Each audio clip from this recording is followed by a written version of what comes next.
فرقان حمید میں رب ذوالجلال نے اہل جنت کا ذکر کیا کہ وہ اہل جنت کہ جن کا نامہ اعمال ان کو دائیں ہاتھ میں دیا جائے گا، تو رب ذوالجلال ان کی عظمت کو بیان کرتے ہوئے فرماتا ہے فَهُوَ فِي عِيشَةٍ رَاضِيَةٍ،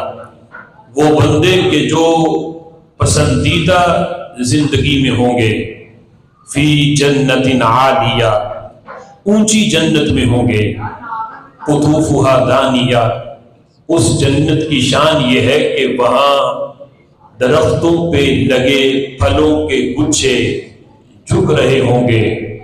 یعنی درختوں پہ اگر پھل زیادہ لگا ہو تو وہ ٹہنی جھک جاتی ہے، تو فرمایا وہ ایسی جنت میں ہوں گے کہ جس کے درختوں کا قد تو آسمان سے بھی زیادہ ہے، لیکن وہ اتنے پھلوں سے بھرے ہوں گے کہ ان کے گچھے جو ہیں وہ جھکے ہوں گے۔ تو کلوا واشربوا ہنیئا بما اسلفتم فی الایام الخالیہ، وہاں موجود فرشتے ان جنتیوں سے کہیں گے کلو، کھاؤ، واشربوا، جنت کی نہروں سے پیو، بما اسلفتم، یہ باب بدلے کا ہے، بما اسلفتم فی الایام الخالیہ، یہ بدلہ ہے اس کا جو تم نے دنیا میں روزے رکھے، دنیا میں جو تم روزہ دار تھے، یہ بدلہ ہے کہ تمہیں اللہ نے اتنی اونچی جنت عطا کی ہے،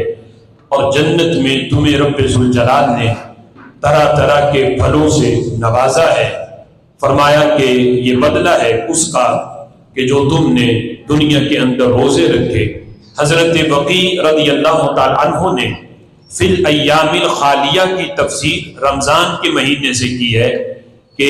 ایام الخالیہ کا مطلب یہ ہے کہ وہ کہ جو رمضان کے روزے رکھیں، رب ذوالجلال انہیں جنت کے اندر یہ عظمت عطا فرمائے گا۔